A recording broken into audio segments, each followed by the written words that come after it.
Welcome back, everybody, to the LCS waiting room here in the analyst lounge.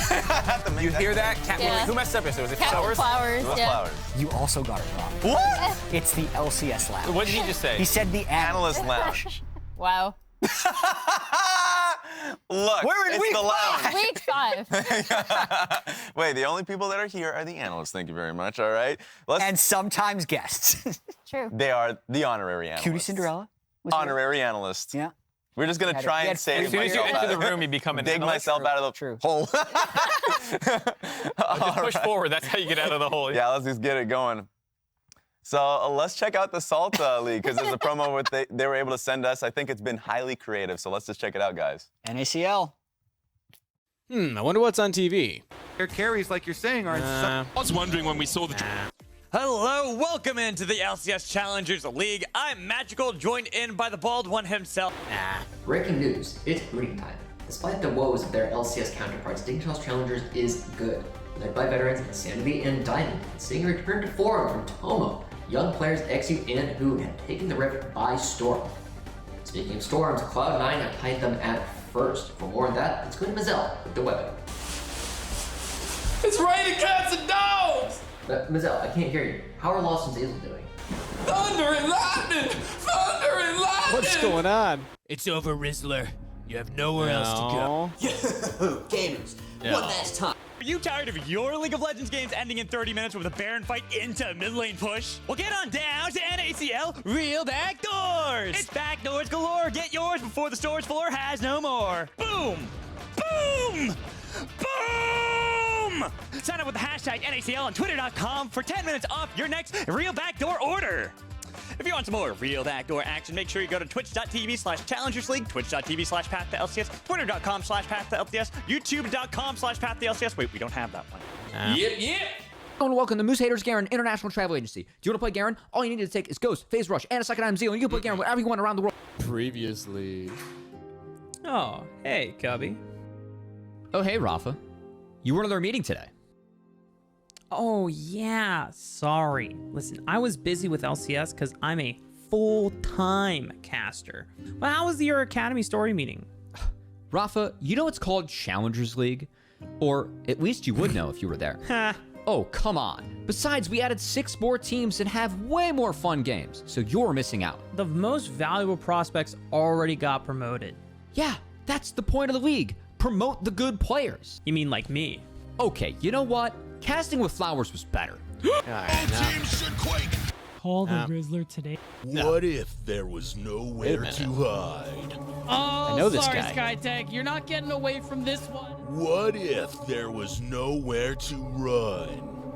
For this side, Blaze is like, I can deal with them. I'm fine. I'm okay. What if there was no will to fight? Come on, guys. We could beat them if we work together. Is the rest of C9 is on Baron, and now he's going to be solo killing again. He's trying to get the best Hoon impression get around it. Emenes 2.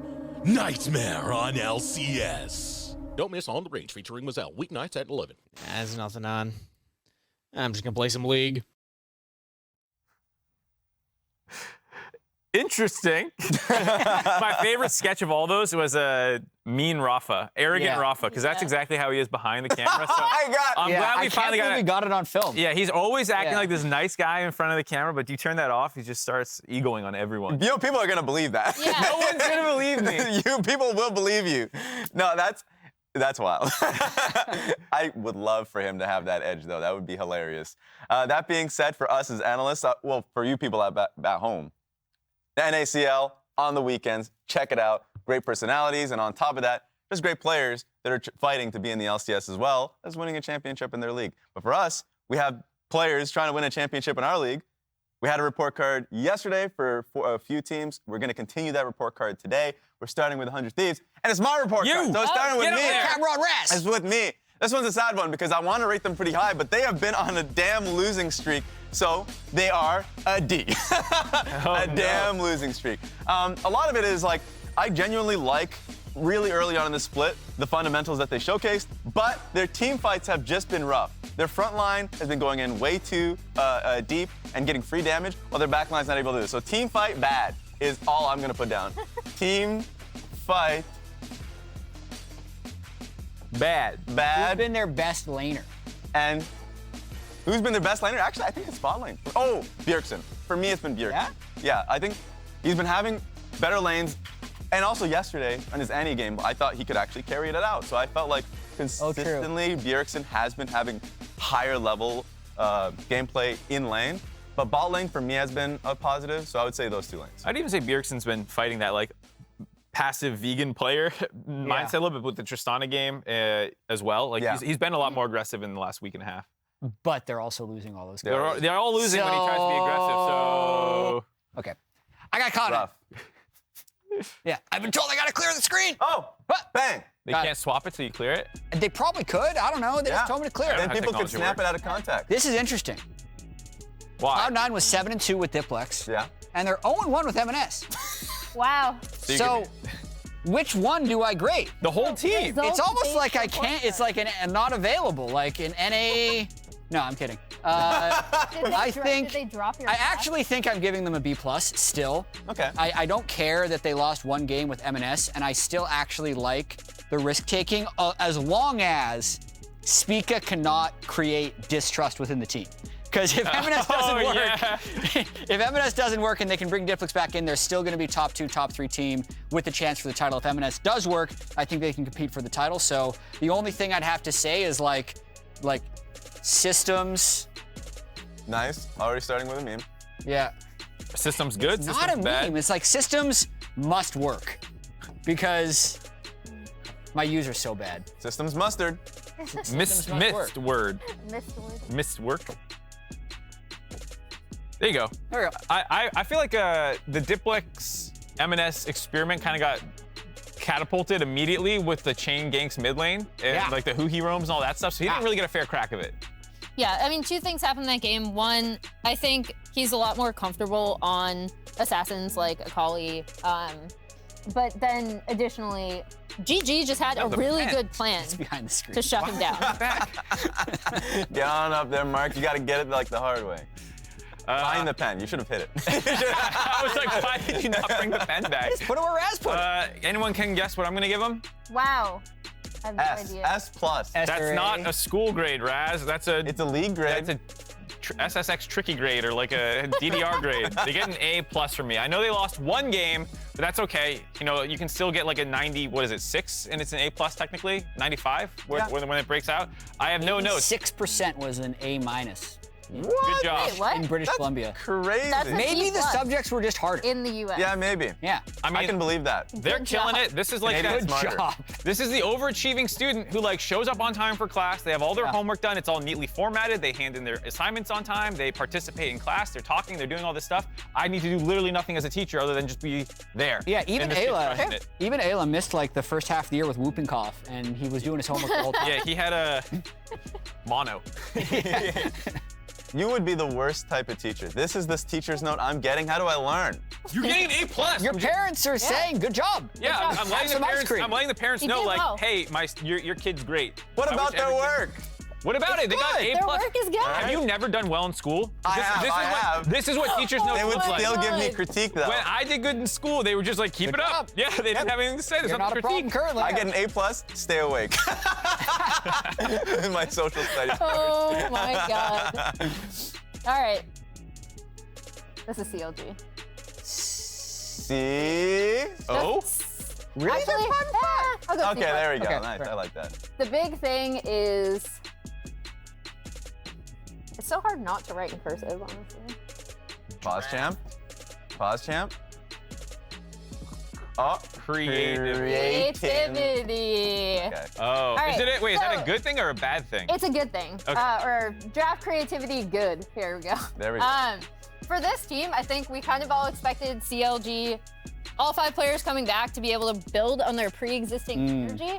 That kind of has been the case if you talk to the players, and also hasn't necessarily yielded results, especially since they had that dip and then came back up.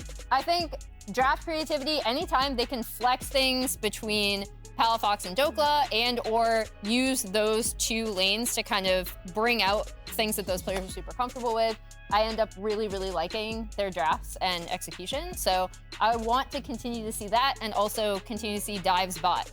Yes. Like More yesterday Seraphine with the Karma? Elise. No. But it's creative. It is creative. Not that, There's not a bad that kind type of creativity. creativity. Okay, man. They're actually 5-1 outside of weeks 2 and 3. I know Yeah. it's super cherry picked. I was about to be like, if you remove all the losses, they actually haven't. Yeah, just get this part about the game out. There's one If you team. remove the last 3 weeks from Yeah, 100 no. Thieves, they're 4-2 or whatever it is. Yeah. See, it's not Good point. Wow. Thumbs up. 4-1. Yeah. Thumbs up. 4-2. So there is one team that we wanted to hit on that have been doing exceedingly well. It's been Golden Guardians. And GG so far, the positives that I've seen is bot lane Huhi and Stixxay have been having incredible laning phases. We've also been seeing Gory just become a standout player coming in, so he's probably an all-pro aspect. But there are a few things that I picked out within their gameplay in the last few games that they've had that I see as just a consistent point. Who has the marker? Who's doing this? sorry. Emily stole it. All right, Steve, bring it Our back market here. mechanics are terrible today. Yeah. What are we doing? Sure. All right, I appreciate it. Now, if we have the VoD coming up, I can actually just bring it up myself. Yes, sir. Boom, just like this. And we'll pause it. First things first, it's River. So what does River do great? Gank bot. Yeah, well, Gank bot, Passing. number one, Jarvan. but also just playing outside of Fog of War. Okay. So minions are here. That's like a trick question. That is true. He does a lot of great things. Yeah. So you guys passed in a few ways, but not in my class. Participation. Yes.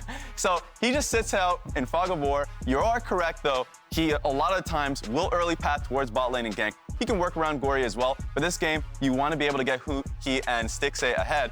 So Doublelift and Busio trying to contest the wave early, not really checking in the fact that, or suspecting that River is going to be here. Gank bot, insta-kill on towards Busio. Doublelift can't really do too much about that. That's just one example of many instances, and they back away immediately afterwards. This one's going to be interesting to me, because if you just zoom in on what's happening bot lane, what you see immediately here, this is kind of blocking it, but Nami, which is Huhi, was basing, right? He was just going to base something that he saw as an angle of like, okay, bot lane's fine, enemy's area is basing, I should too. But he stops his base, recognizes through comms that Emenes is actually clearing 2 control wards here in the mid lane. So he's like, okay, wait a minute. We have an angle here. River is clearly looking for this pick, playing off Fog, and alongside Gory, finds a gank through mid. It looks like it's a little hairy, but Huhi comes in to turn the fight into a 3v2. This is just another example of Huhi, Gory, and River working consistently together in finding and creating skirmishes and in their favor. So that's another great example of that happening. And the third one is just their game state when they have a lead. The constant criticism of Golden Guardians in the past has always been, oh, great, you have a goal lead. That's nice. Can you keep it? You're in the mid portions of the game. Are you gonna fall behind?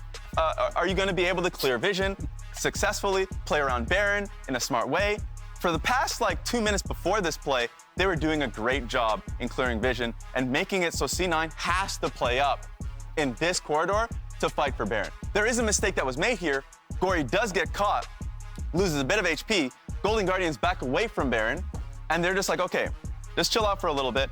Gory bases because he has TP available, so if I speed this up, they're like, wait a minute, we're still in the advantageous position we were in last, so we play it out. Gory TP's back top lane. He still keeps the same position with the control ward that benefited him last, so he knows he has this control. He knows that the backline of C9 has to respect him, and then the team fight ensues. I think their team fighting has been beautiful so far this split, mostly because of how Gory has been playing and threatening backline. And then, of course, another thing that's happening in the side. This may be confusing, right? Most teams that are in the bottom of the bracket of the league, in confusing situations like this, would mess up in some way. Stixxay recognizes that Blaber is really low, chasing up on the top side of the map in the jungle. And he's like, okay, wait a minute, if I kill him, this is just a free Baron. And Golden Guardians are in a tough spot. They know to disengage here. There's no fight here. They know that their AD carry is in Narnia. But at this point, they're like, okay, amazing. Jax is going to TP, or base TP back just in case if a fight starts. But this is already a one fight. In a confusing position, they were not only able to recognize, play it slower, play the dance around Baron in a smart way. Gory still keeps this position just in case of a fight basically happens if there's another contest. So what you see is 3 situations where, number 1, River's early ganking, still very strong. Number 2, they're skirmishing consistently around Huhi, River, and Gory. is strong. They constantly are recognizing when a fight is available, and their team fights have been great, and their setup for objectives have been great. These are things that we see a lot, and we will continue to see. So a lot of times, I know we asked the question yesterday, are they fraudulent? Is this a team that will hold a lead or hold this kind of momentum where they are in the league? I think they will. I predicted them yesterday. I was already a believer. Oh my God. There you go. I knew that was going to happen. I saw all the that. entire gameplay? Yeah. No, that was a really good breakdown. I'm just saying. Yeah? You're such a doubter, man. I'll just state it again. Every year, we have a team that jumps out to a lot of wins. Yeah. And you don't want to be a prisoner of the moment. True. Because they have won so many games in a row, but usually that team is fraudulent. Yeah.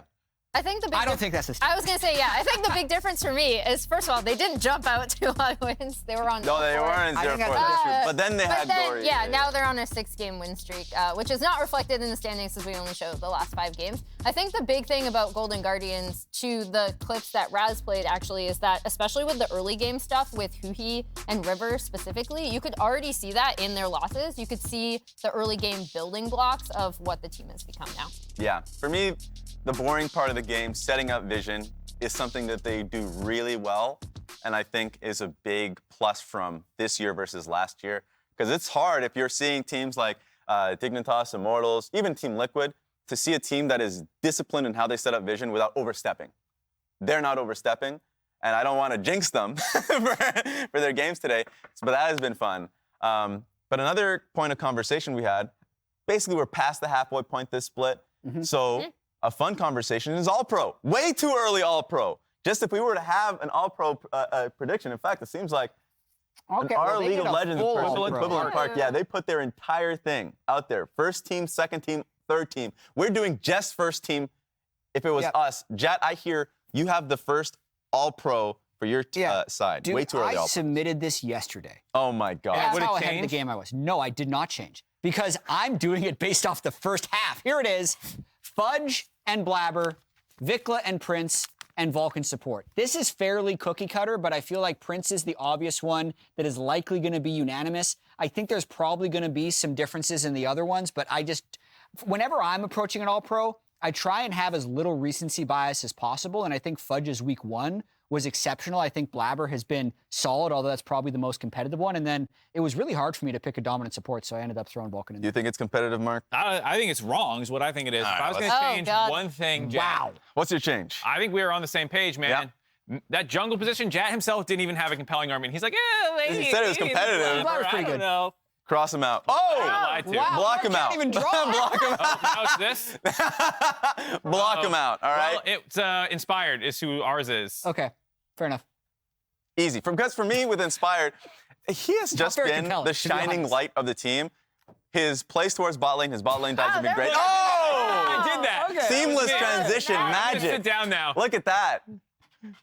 Okay, so yes, it is actually just Inspired. So Inspired has just been my first All-Pro team, Mark's first All-Pro team, Chat's first All-Pro team. I think it's inarguable. Wait, yeah, Chat, I want to know your case for Blaber, just because I was also between Spica and Inspired, and decided on Inspired for mine. Yeah, I mean, for me, a lot of it is the fact that Blaber has been working with a very new mid laner. I think he's enabled Fudge to be very successful, and I think his team fighting has been very strong. I think Inspired is one who's been relatively solid, but I'll let you do the case for him. I think he's been insane. Yeah. Like he has been the most impactful jungler in the league, in my opinion. The early games for EG is crazy. And that's basically off of his back. I mean, he obviously has a great mid laner and JoJo Pune and whatnot, but it seems like Inspired's the one kind of calling a lot of the decisions that they make. His team fighting's crazy. His Sejuani is like the most aggro Sejuani I've ever seen in my life. He's getting like 8 kills on Sejuani. It's insane how impactful he is, even when on tank champions. Yeah, there are multiple examples of this. I remember specifically, I think it was week 2, when they were in a losing position. And a Sejuani in a specific team fight literally won them the game. Yeah. He has just been great. I think it was versus Golden Guardians, but he has just been great for this squad and how well he works with Vulcan bot side. So we agree on the Vulcan point, but I think this pairing has been reason for their success so far. Yeah. All right, Emily. All right. You just agree with us. Get up? No, I don't actually. What do you change? Yeah, okay. So I found it super hard to pick a mid. I agree. Mid was my most difficult position. And going through, I think you absolutely can dock Maple for laning stats, obviously, right? However, and this is, ignore the fact that we played a game But yesterday, you have right? been the Vikla supporter. I have, and I'm rooting for Vikla. I think he's up there. I think it's Jojo, Vikla, and Maple, actually, and Gory, possibly now, that GG has been on a run. But he had the second highest damage percent by 0.1%. First in, like, kill, highest of all mids in kill participation, second in DPM. This is before yesterday's game. I think he's just so thoughtful about how he approaches team fights. I think a lot of TSM's team fights go well because of the way that Maple sets them up. And, you know, we're going to ignore that yesterday happened. I actually didn't think he had a bad game yesterday either, even in their loss. I think he was their best player yesterday. He could have been more aggressive in some of their team fights where he could have, like, I think he could have burst someone down on the Kassadin a few times. Yeah. I mean, I feel like I'm going to get memed to death for picking Maple, It's but pretty unanimous. Blaber and Maple are the only outliers. Well, Yeah. I think the mid lane is more contentious, though, even though three of us have Vikla. Like, I think Jojo, despite the mid-game throws, has actually been insane in lane phase and, like, actually asserting himself on the game and having influence on it, sometimes negatively. I think Gory, in recent weeks, he missed the first week, but other than that, he's actually leading the league in solo kills. He is so massive in all of Golden Guardian's wins. They're 6-0, the hottest team in the league. Like, there's a very real chance that he will break into this in another week or two. Yeah. So there's like 4 or 5 candidates you can easily make for mid lane right now. Yeah, and I know we've said Spica, but in terms, I see Fudge across the board, but Impact was the tough one for me. That I would have either done Fudge or Impact, and I was like just sitting on it for quite some time, having to go through some of the VoDs, and I felt like as great and consistent as Impact has been, like Fudge just had like huge carry moments in the early portions of the week, which I think people will forget. So if we're just talking recency, I think people will lean towards Impact a little bit more, but I have Fudge throughout the full 5 weeks. It is interesting with Fly being 2 games ahead of everybody else in the standings. Usually when you have a team that far up and you do first team All-Pro, you just have 4 of them on the All-Pro. But we have like 1 to 2. Because we're doing our jobs correctly this year? Well, maybe that's the counter argument. Maybe that happens so much. I think part of it is because FlyQuest hasn't blown people out, right? They've actually had a lot of close games. Even yesterday was pretty close before Prince ended up getting like 15 kills. Yeah. So it, to me, says that the top half of the LCS is still pretty competitive when you can find top performers that create a diverse all-pro team. I mean, it's a very good year to be watching the LCS. I don't disagree. I think bot lane for support is the one where it feels maybe the most unanimous. I can't think of anyone really Prince is, I mean, he was 14, 15-0 yesterday, and support, I guess. So support is what I was going for. Vulcan in the bot lane. I think that's pretty locked in. I think Zven actually might be the one of the people I almost put breaking. Zven. Yeah, Zven was close for you? Mine was really close. But maybe I'm just a Cloud9 homer. I have like, I was like, I can't put 3 Cloud9 here.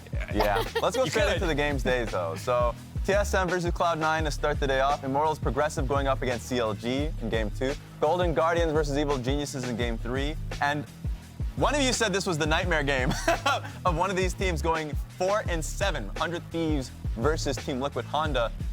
And then Dignitas versus FlyQuest at the end of the day. Of course, just a reminder of Dignitas getting the first game, just winning their first game just yesterday. But we were talking about Gory, speaking him up a little bit more. So why not learn a little bit more about Gory, the sounds of their newest member?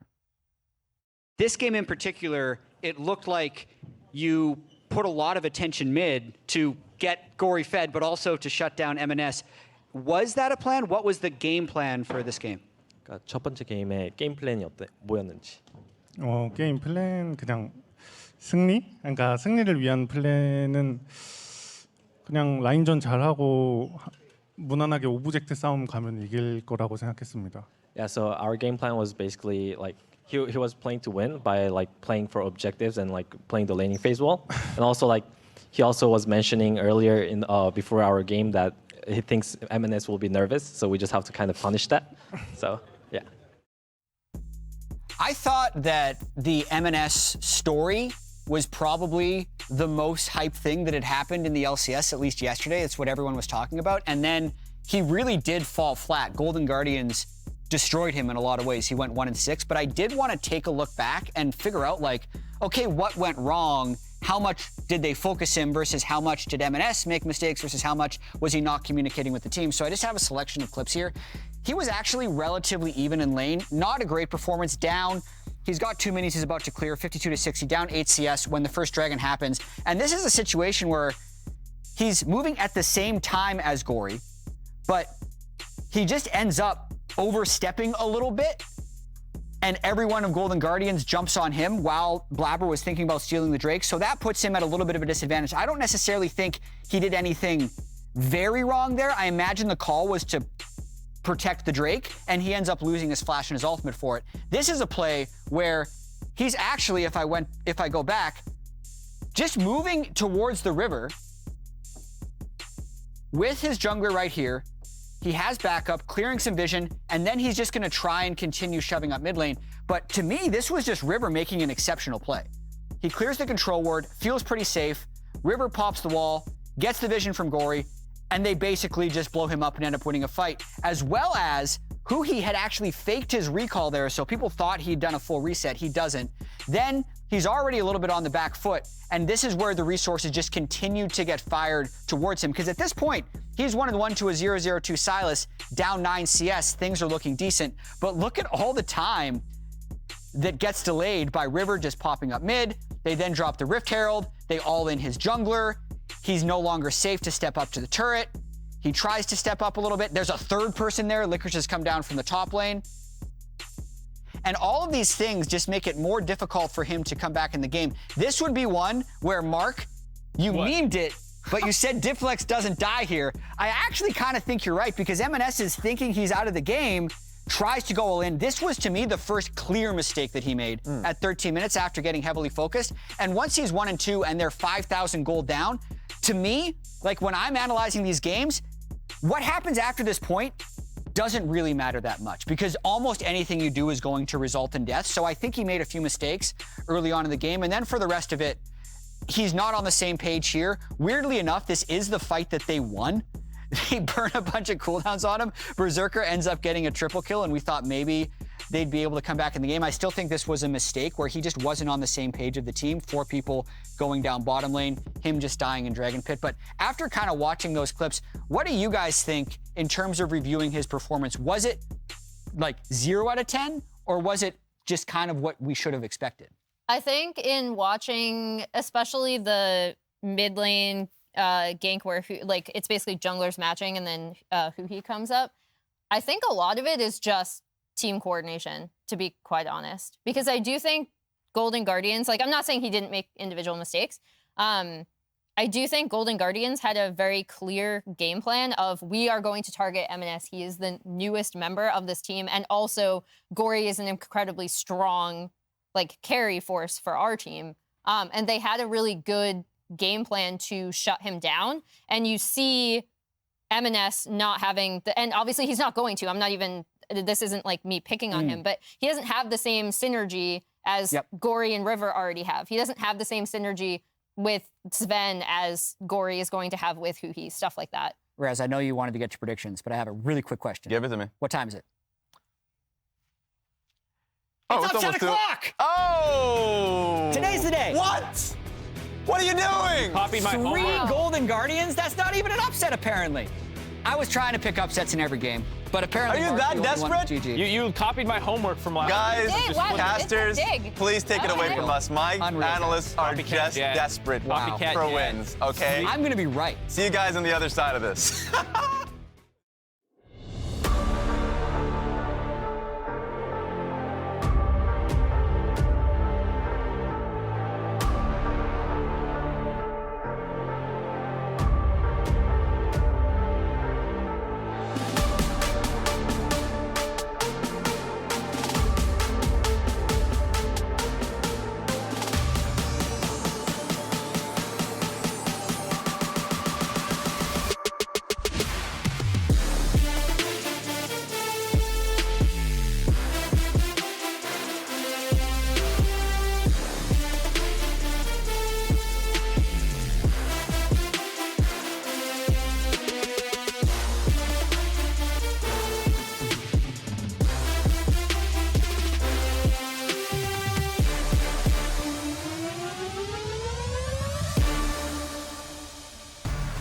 Welcome back to the LCS, everybody. It's time for another beautiful Friday afternoon of games. Well, the afternoon itself isn't so beautiful. It's kind of raining out here in LA, which is kind of weird. Good thing we're inside then. Yeah, everybody's inside. We're ready to go for We found shelter. TSM versus Cloud9. I'm hoping we get ourselves a banger out of this one. Our producer just told us that our pregame prep ritual was only a 6 out of 10, so hopefully the game can be a 10 out of 10. Yeah, hopefully. I mean, both these teams are coming off a loss, so that makes them more hungry. You know?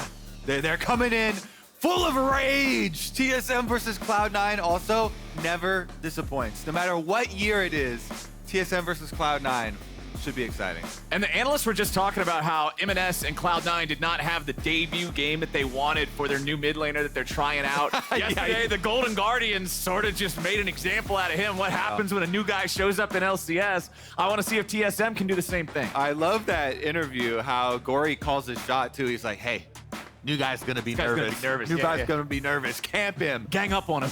And he was right, because I've watched Emenes in Champions Queue, and he's performed extremely well in a lot of very different matchups. So definitely looking forward to the bounce back today. I will also say, though, I expect TSM to bounce back today. Yesterday, they had a slight aberration from what they usually win with, and they had Solo on that Renekton that is now banned. Yeah. I would bet you 100,000 Riot points that Solo is on a tank, a real pure tank this game for sure. Because first I thought you were gonna say dollars, and I was like, oh man, you're confident. I'm not that crazy or that rich, but I will definitely bet that he'll be on a tank today because he was playing Renekton and he got blown up 100% to 0 in 5 consecutive team fights. There's no way you play through that yesterday getting blown up and he doesn't come out of it thinking, all right, I need to be on a tankier champion. Bro, that's locked in. Yeah, the Elise got through. Rengar got locked in. That's what I'm talking about. Not Elise. We've seen Elise. She's been in the meta forever. I'm talking about the Knife Cat. Knife Cat, baby. Okay, here's the question is it some weird Fudge tech? Is it Blaber Rengar? I'm very excited for this. I feel like it should be Blaber, but Fudge definitely could pull out some top lane, so we'll leave it as a flex for now. And this Rengar is always a champion that I like seeing. What is North America known for as a region, Kobe? Toxic junglers. That's a loaded question. And look, Rengar is like one of the poster children for junglers that are just like, gonna mute myself, I'm not gonna talk to anybody, orange KDAs only. We gotta see what they're pairing with it though, because I always love, pairing it with the Ashe so you can scout out and look at Elise path to avoid the level 3, because Elise is gonna have so much extra power level 3. Right. So always helps to grab the Ashe early here. It's gonna give him the extra vision. On bottom side, they lock in the Sivir as well for the spell shield when you're playing against Varus Nautilus. Lots of all-in kill threat. Definitely still gonna be on Zven's position and keep himself safe, but this Cloud9 lineup so far really needs some other dive with the Rengar. Right now, you've got the Ashe arrow for engage with it. You have Sivir speed up to speed everybody else up, or even speed the Rengar up, but you need something else, I feel like. To be able to pull off a Rengar in pro play, you got to have like a Shen or something to get on his back and go in for some coordinated assassinations. One kitty cat diving in alone is not going to do anything except give some gold to the enemy team, especially if they have stuff like Nautilus to be able to control him, lock him down as soon as he shows up. But the Gnar is banned away, the Sylas is banned away, considering both sides have what we are assuming is jungle, bottom lane, and support locked in. It should just be solo lane focus here in the second half of the draft. What's Cloud9 want to get rid of? Is it still more top lane focused? They've already banned out Renekton. They've already banned out Gnar. There are still so many tanks left on the table, and you already went on record saying you expect Solo to be on a tank. I put my RP where my mouth is, too. He was willing to throw down, so we got the Olaf banned away. So they're getting rid of these champions that can bust through some of the tanks. I'm assuming Cloud9 might want to be playing something tanky up there in the top side, too. So, looking at it right now, for this year, this is the first Rengar of a top 4 league. It has been played in a couple of the lower leagues. Especially, we've got Chad in the Challengers League, and he was originally a Rengar one-trick, so a couple of Chad games there as well. Sion being taken away, though. I kind of like this from Cloud9. We mentioned we need some more frontline, some more dive to go with him too. Sion ultimate in with the Rengar. That puts a lot of pressure, a super long distance for the engage. And it takes it away from TSM, from Solo. Right. And it makes sense with what they were banning. Get rid of Gnar, get rid of Olaf, get rid of those things that can apply pressure to him early. Just allow him to scale into that massive free health, just giga tank that Sion can become as the game goes forward. K'Sante being hovered here from TSM. Not quite the same presence that he used to have at the beginning of the season in terms of his power here in the draft, but you can see some impressive numbers still, 64% win rate, and that'll be Solo's pick here in this game. And he has really good peel. K'Sante has multiple avenues to peel a Rengar off of you. Plus, I'm going to say that counts for sure as a tank. Yep, that'll count. He only builds tank items. And Maple's Taliyah makes it all the way through. Lock that baby in. Maple's Taliyah makes it all the way through to last pick here. And he's got setup. You've got Cocoon setup. You have Nautilus setup. You have Varus ultimate as well. Very, very nice little last pick there. Maple getting his Taliyah. The answer from Emenes is the LeBlanc, baby. That's some spice. That's what they had in some of those highlight clips from Academy that they were showing us earlier back during the Analyst Lounge section.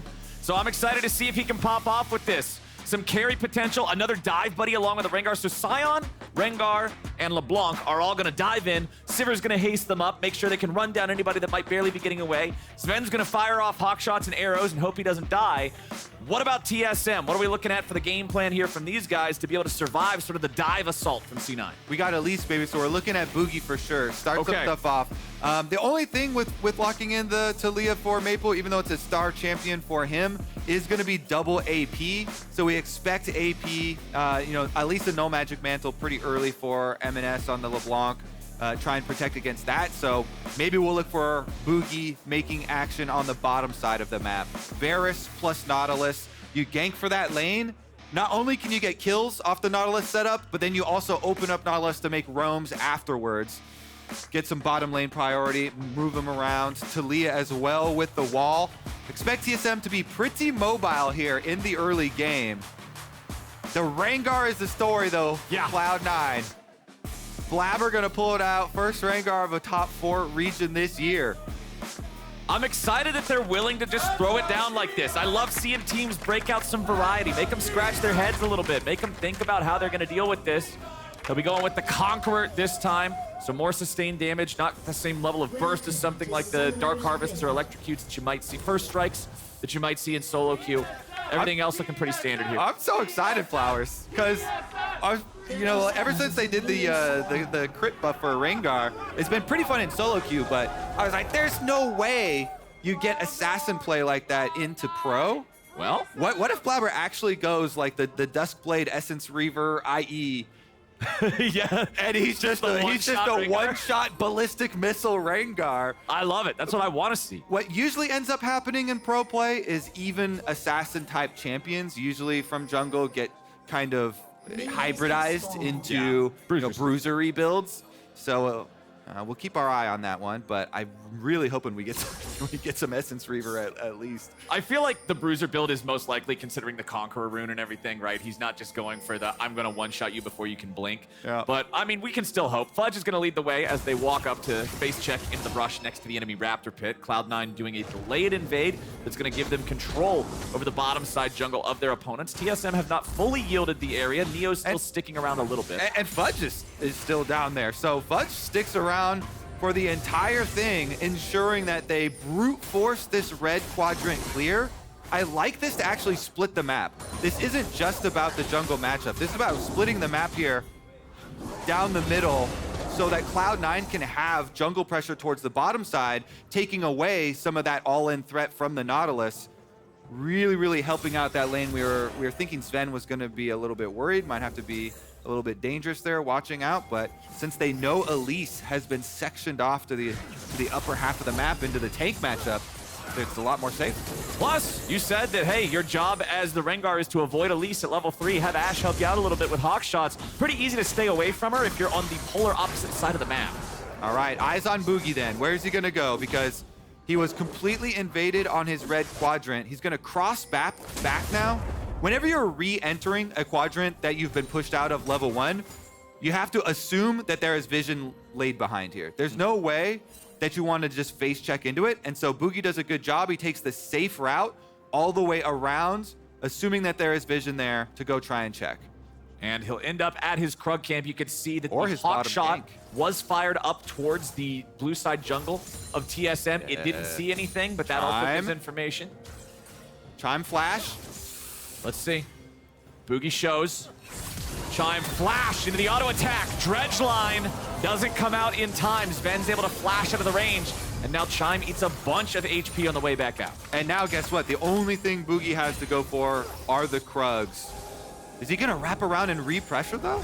All right, he's gonna go pick up his Krugs now after the failed gank. And we should have a cross back from Blaber to make sure he can protect against anywhere else from Bugi. You can get the bottom side Scuttle Crab and then just farm your own jungle. And you'll be up pretty heavily here on that Rengar. Bottom lane minions are already pushing back. Thank you, observers. We get to see both at once. As they're saying, the bottom crab into your blue buff plus Gromp here. And Rengar's gonna have a pretty healthy lead. Yeah.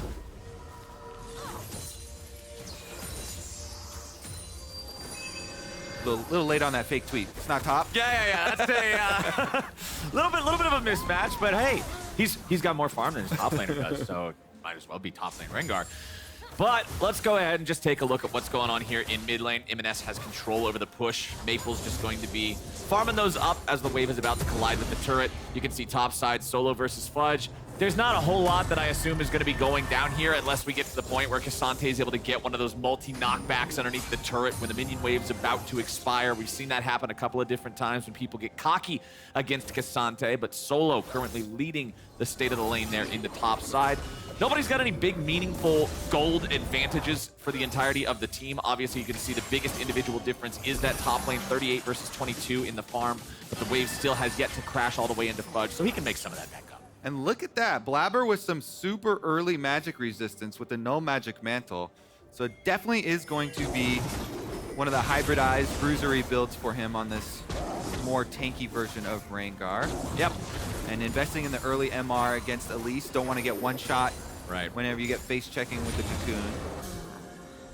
So what do you think we're going to get, like, first big item out of it here? Is it like a gorge? So, so the question is it going to be, as a cocoon does land, and Emenes is going to take a decent chunk of damage, is the no magic mantle just for sitting on for right now because of Maple and Bugi? Or is he actually going to turn it into a tank mythic? I'm going to guess, because Black Cleaver got buffed, it's really, really good for Rengar, for bruisers, because Rengar benefits so heavily from cooldown reduction. It's kind of perfect stats there. He could just sit on the no magic mantle and go for a pretty early Black Cleaver and then go mythic afterwards. Okay. But we shall see. First little visit towards Emenes this game. Does get a nice little chunk out of him, but no summoner spells or anything. Yep, just making sure that he stays aware of Boogie's presence, respecting the fact that the Elise could always show up and put a damper on his plans there. But Maple's still hanging out here mid. Emenes wants to grab a little bit of damage on him. As Blaber clears out a ward, he'll move into the enemy jungle again here to clear out this ward again. Control ward on the backside of the red pit removed. As you can see that we're about a minute away from that red buff being able to respawn. Meanwhile, top side, Solo going all out after Fudge, who is completely out of mana, has to flash back over the wall. Would not have been able to deal with K'Sante in that 1v1 any longer. All right, jungler's going to meet on bottom side then. They go after Neo first. Blaber's got to be careful. He has to get back away from the dredge line. Decent amount of burst comes through. Blaber back down to 300 HP. Heals some of it back there with the W. Meanwhile, Emenes locking down Maple, forcing out the flash underneath the turret. And I believe they're going to keep on going down here. Nice little dodge as well from the Cloud9 bottom lane as Blaber's clearing back up towards the top side. He's still looking for level 6. Does have his flash ready. I believe one more camp. Yeah. Because Blaber's been farming up a storm here off of that invade. 50 CS for this Rengar. He might be able to get level 6 off Gromp. I think that's why he canceled his recall there. If he could get level 6, go base, then he could have that really impactful gank come through without the knowledge from TSM. Right. It'll definitely give him level 6 to take the Gromp here. You can see he's got about 90% of the EXP bar already charged up. So as soon as he secures this, he can grab that. It'll also give us a better clue as to what his first item's going to be. And I'm going to say, best bet right now, go mid. Okay. Immediately. You get level 6, immediately go mid. There's no flash on Maple. That is a juicy, juicy setup. Your LeBlanc also has flash. So Rengar level 6 with flash plus LeBlanc with flash. It's gotta be, come on, set up Emenes for success here. Bottom side gets ganked again.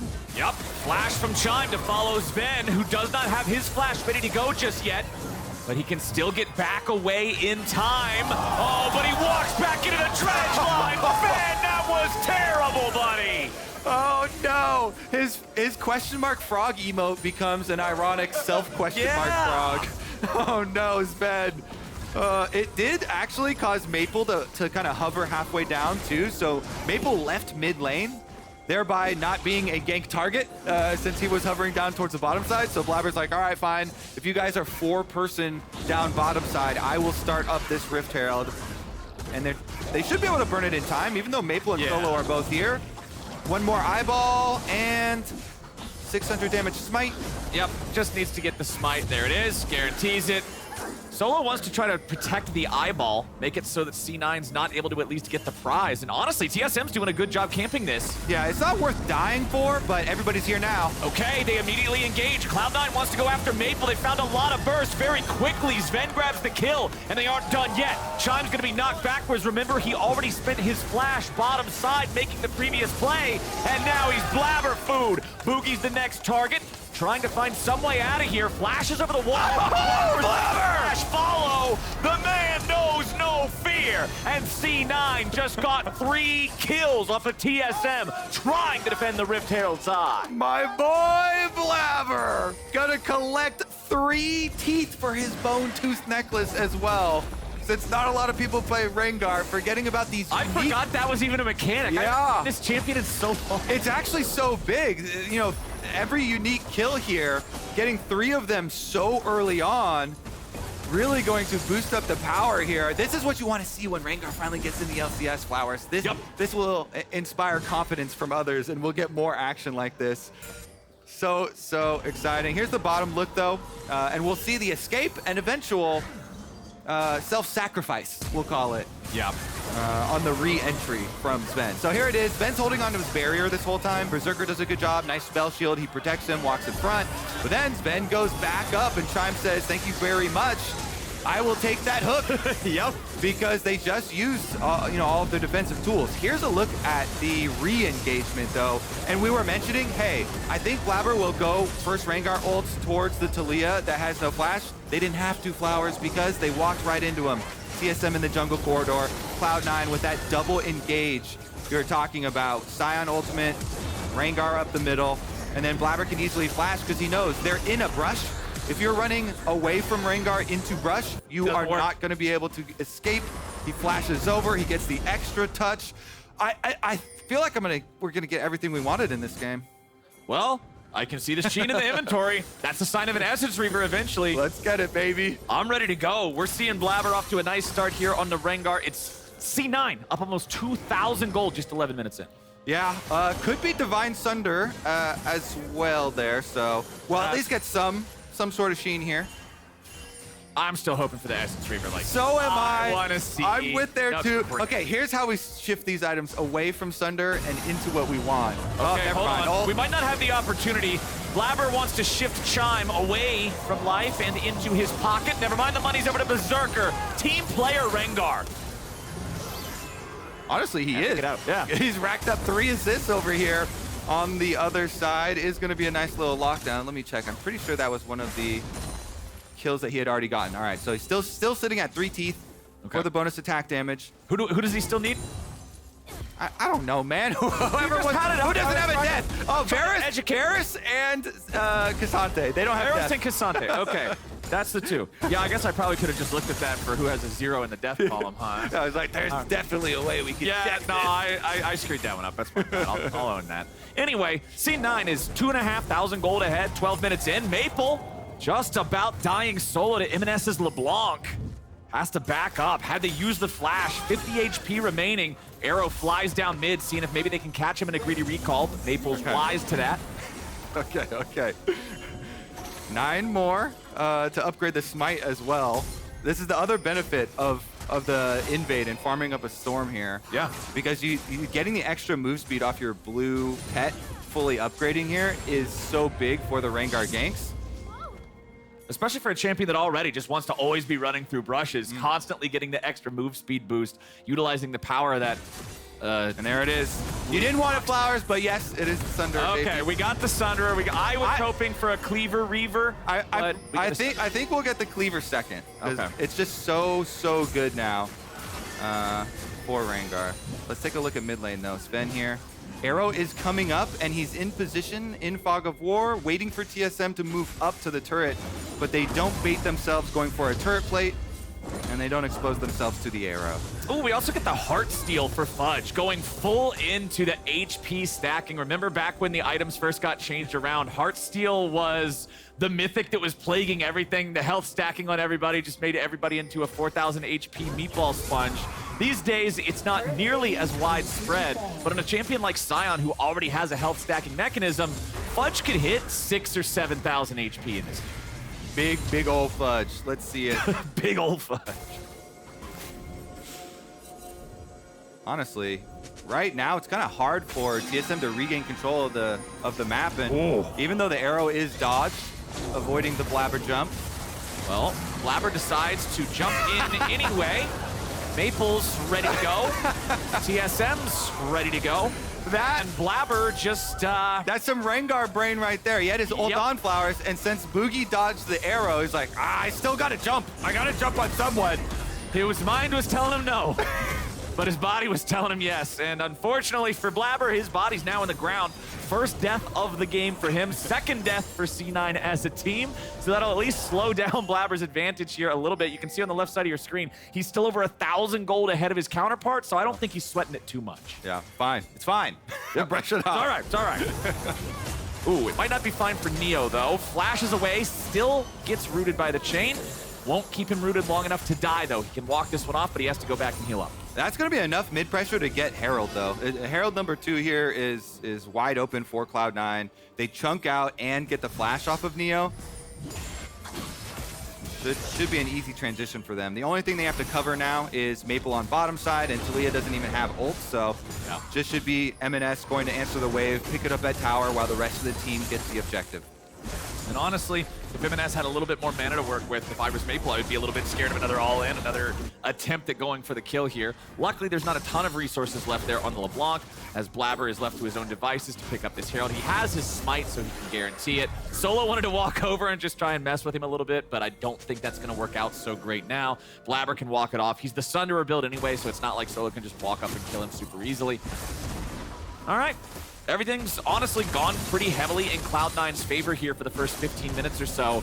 And as per usual, when TSM has Maple on Taliyah, my eyes are on him to be the one who can set up some moments for TSM to get wins, because as long as Cloud9 are able to find picks like this, life is going to remain tough for Team Solo mid. Chime has to flash back over the wall. Bugi lands from the rappel, and Zven's got the volley. Chime's the target here again, and Blaber's picking up another kill. Rengar keeps eating up, baby. And guess what, Flowers? That was the Varus kill, the unique one, so that's 4 teeth. One more for Blaber to collect them all. Solo, better watch your back, buddy. He's the only one left. All right, let's take another look. With the Ashe arrow, with the Sivir speed up, Neo, they know he has no flash. So when you walk up in a mid lane like that, look at that. He even gets so scared, he shoots his own arrow backwards because he's trying to run away. But there's no escape. Beautiful shot from Zven. After that one hits, yeah, we already know the end of this story. Nobody's getting out alive. Zven able to come over on the Ashe and lend that support. It's just so scary when you're the Varus and you just got your flash blown to go up into mid lane and try and contest. It is extremely dangerous versus this composition. Super long range engage. Sion ultimate wasn't even used, but Ashe arrow, Rengar, Sivir speed, so much that can chase you down. Topside, Solo is now proxy farming against Fudge, so maintaining control over that 1v1 is about the best thing that TSM have to hold on to right now. Arrow from downtown again. C9 just keeps shooting them straight down mid lane, and the rest of the team keeps picking it up. Emenes gets the kill on Neo. Chime barely walks away, and TSM have not been able to stabilize. This is definitely the least stable TSM game that we have seen in quite a while. They've actually been doing quite well for themselves in the previous weeks of LCS. Cloud9, though, just kind of running the map, Flowers. 4,000 gold lead at 17.5 minutes. 2 dragons eaten up. They got both Rift Heralds. It's basically all neutral objectives controlled. Yeah. It's a pretty slow game for the Drakes. You're not going to see any sort of early soul, even though Cloud9 have both of them so far. It's still just about 18 minutes into the game, so it's not like that's going to be a huge early win condition. I guess that's some of the silver lining for TSM. You're saying, all right, they're still 10 minutes away from being able to grab that. We still have time to scale up. But again, we just haven't been able to see this composition from TSM that has these tools to make picks and find isolated enemy players really succeed at doing that. And it gets so much more difficult now. You see, they have to group up as 3 people to go and get any modicum of vision on the map. Yep. Everything else is lit up by Cloud9. They make a 3-person hard move here towards Zven, who has flash and barrier, so shouldn't be too worried. C9's ready to counterattack. They go right in after Chime. Blaber's gonna lead the charge, but Blaber dies first. TSM turn it around. This might be exactly what they need. Emenes, they're going all out. They take him down. And Solo's in the middle of everybody, maintaining the aggro. He'll find the Q3 on Fudge, but now he's gonna back away. Berserker grabs the kill, and C9's fighting back. Fudge gets the knock up onto the TSM jungler as Neo tries to fight it out with Zven and Berserker. Maple jumps right back in on the Weaver's wall, puts Zven on the wrong side of the rift. Fudge gets the kill on Bugi, but again, it's bodies hitting the ground on both sides. This is just what TSM need. You know, they bide their time, they wait, they make a hard push into enemy territory, and Blaber just sees red again. Flowers jumps right in on the Rengar all by himself, gets annihilated. TSM patiently waiting for these opportunities, calling Blaber over. Let's take a look. So he's got, let's see, look at the map, because LeBlanc is coming over kind of far and just used W. So Blaber goes in, immediately gets locked up by Chime, trying to flash into the brushes is a little bit too late there. And then because Blaber's already dead, Emenes timing is off on his flank because he was trying to come around and flank at the exact same time. And for Fudge arriving the last for Cloud9 is the least ideal scenario for them. They need that Sion to be the one starting it out. I think Cloud9 kind of brushing off some of these int moments, some of these deaths, but you can't do too many more of those versus TSM. While we were in the replay, C9 had to drop the second Rift Herald top lane all the way back in their base. I believe it was just about to expire, so Blaber just had to drop it. Use it or lose it. It does end up walking all the way down top lane, nearly taking out the tier 1 turret, but not quite enough damage. Just now finished it up there in that top half of the map. Solo's grabbing the same thing on the other end, so the gold doesn't really swing back or forth one way or the other. It's still 4,500 ahead for C9, though. Despite the fact that TSM was able to meet them in an equal trade in that last fight, their work's still cut out for them. Yeah, certainly is. And it's very dangerous even going into your own jungle. Chime into the wall. Chime into the dirt. Emenes grabbing another one. 4-1-3 here on the LeBlanc. A much better game than what we saw from him yesterday. Yeah, you have a lot more safety and confidence on LeBlanc too. You know, Victor, you're just kind of a walking target there, especially without your flash. LeBlanc, you always know you've got that safety of the distortion, and using it quite well this time around. Kind of baits Chime in, pokes him out. TSM coming to check the Baron, 5,000 health left. Cloud9 just gonna go ahead, work on this slowly. They're looking for the opportunity to turn. Solo goes in first. He's gonna pull Fudge out of the fight, force him to flash back over the wall. Emenes jumps in, finds a lot of damage on Bugi. The TSM jungler is low, but Cloud9 are forced off of the Baron. Very good, successful 4-person defense here from TSM, considering Chime was still dead for quite a while there. They're able to get Cloud9 off of the Baron. Nice ult from Solo to also get the flash out of Fudge during the process. Maybe that opens up some area in the team fight where they could actually take him down.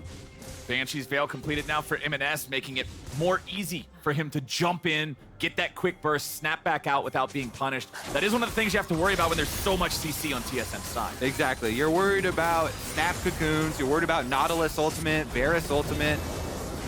A lot of things here that could make it tricky when going for that LeBlanc poke, and so Banshee's going to be very, very valuable as he goes real deep here. Looks like he's gonna go down bottom side. Fudge gonna pull off his recall on top side on the Sion while Emenes is doing some detective work. 007? Yep, he wants somebody that's not named Solo. Nice use of the rappel there to get away from the arrow by Bugi, but now he's got to be careful because there's no other way out. He just gets deleted. It's Berserker grabbing the kill, and now with Solo picked up too, there's your last Bone Tooth Necklace charm. There's the last bit of the bonus damage for Blaber, and there is a green light for C9 to head right back into the Baron pit. Chime wants to go in, he finds Fudge, but that's not a target you can do anything meaningful to. Emenes still just waiting over the wall, trying to get some burst back. Zven nearly dying to Maple, but Fudge is there to block the follow-up shots, make it so they cannot complete the kill on the C9 support. Bugi still dead for another 5 seconds. TSM seeing if they can pull off another miracle stop on this Baron. It's 3v5 instead of 3v4 this time. Let's see what they can do with it. Not a whole lot, not enough just yet. Baron's down to 2K.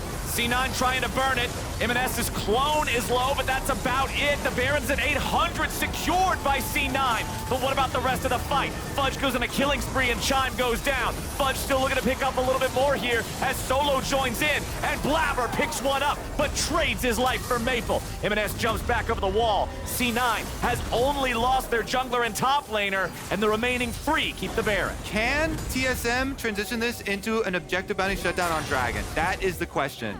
If they could do that, it would actually be a decent comeback play. Bugi's kind of low, though. It is definitely risky with Emenes being so strong, poking around. If he sees that back line, they're dead! That's all it takes. The flash of the distortion cast to guarantee it. Emenes, he gets another one. He's just making fools out of them. Arrow comes around as Zven and Berserker can reinforce their mid laner. Emenes just danced on their graves. I wasn't watching yesterday. This is the debut as far as I'm concerned, baby. Emenes 7-1-5 on the LeBlanc. 10 stacks. That is a Medjai's upgrade, baby. That was brutal, man. He pops the jungler, he goes back in, he gets the AD carry, and then when they finally think they might have him, the reinforcements show up. Let's take another look at how it started with Baron. Okay, so Maple with the wall kind of separating the DPS away from the Baron pit here. Doesn't get the seismic shove, and Hook is down, so then Cloud9 move back in to try and finish off Baron. They figure once that CC is down, try and burn it. Blaber here barely working to finish it off, and then Fudge in the front lines, still so tanky, creates so much space for the rest of the team, and they're able to chunk down Maple as well, so Blaber can kind of jump to him and get that trade kill, evening up the numbers. But now we're living in the present with Baroned up Cloud9 coming to finish the job. They've got the 4-1 split with Neo and Chime, both chunks so low they have to completely retreat from the bottom lane. Blaber is not being stopped by anybody back in mid. Arrow flies out, not gonna hit a target. Emenes just trying to constantly make him sweat, make him not recall in any sort of an efficient manner. I think the coolest play, even though he got a bunch of kills doing the other one, was his initial sneaky wraparound move, bringing the control ward to behind the red buff that allowed Solo to teleport when he was right here. That opened up everything for Cloud9 and really just blows the game open. Blaber gonna have to flash his way out after they get mid inhibitor, while the rest of the team takes bottom inhibitor, but yeah, that was a key play. Well, you've got Maple stunned up on the front line. If they blow up Taliyah, I don't think there's a whole lot of hope left for TSM. They get a shutdown back onto Emenes, but I don't think it'll matter a whole lot. Solo is just gunned down, trying to defend the Nexus turrets. Neo's the only one left alive. Yeah, he's gonna get a kill on Fudge, but Blaber just jumps out of the shadows and tears him to pieces. 23-9, 26 minutes into the game. Cloud9 bounces back and takes down TSM. Well, that was fun. If you're Cloud9, it was.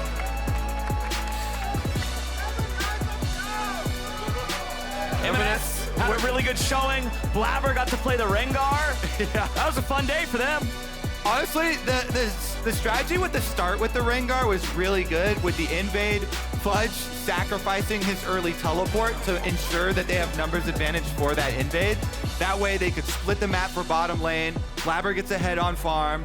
And then they also are able to deny Bugi's attempt at getting around all that vision to do the level 3 gank on the bottom lane. Yeah. And once they defend that, Blaber gets to sustain like a 3 camp lead, getting to level 6 extremely quickly. yeah, later on, it definitely got even more exciting as he started jumping into the enemy team. And the story really became Emenes on the LeBlanc. Fancy feat. I love bringing the control ward on his little deep excursion into TSM's jungle so that Solo could teleport as well and pull off that flank. Berserker also deathless on the Sivir. Yep. Honestly, I know that we have a lot of learning to do about Emenes as a player. He's only got 2 games in the LCS so far, but he just seems more at home on a champion like LeBlanc, right? Every player has those types of champions that they're more attuned to, that they feel more natural in that role. And I want to see more LeBlanc games out of this guy. It's not just that I hate Victor games in general because he doesn't do anything and he just scales, but man, LeBlanc is so much better of a champion for this guy, I feel like. Yeah, he's definitely much better with mobility. Yeah, give him some playmaking, give him some outplay opportunity. The dance around the bottom side river, looking for Bugi, then getting the kill on Neo. Like, oh cool, we got it pulled up, perfect.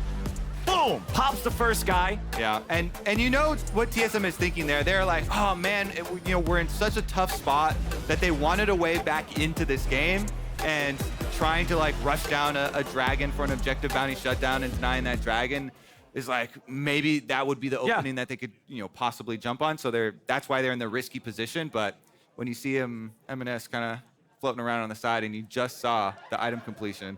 Yeah, so when you're the losing team, when you're super far down, you have to take the chance to get back in with the Hail Mary. But when you're the winning team, every Hail Mary is your chance to catch it at your own 1 yard line and just run it back down the whole field. And that's what he did. He just dunked on everybody. He styled on them.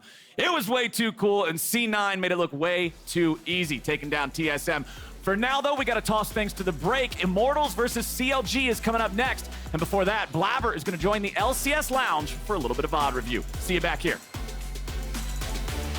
Their eyes on the summer split, completely undefeated in the series, 25-3. Cloud9 is not dropped a single. It's crazy to think it's been 10 years since we won LCS. They are a team.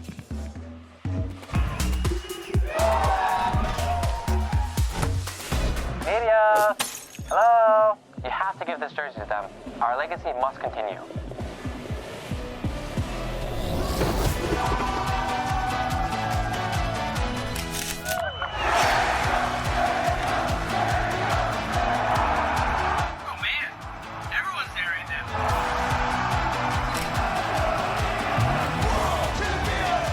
To 10 years.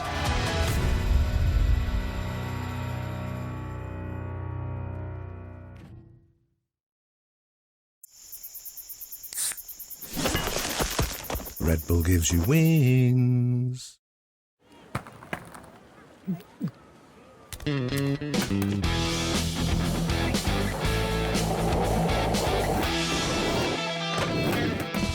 Who said you can't teach an old dog new tricks? Hmm?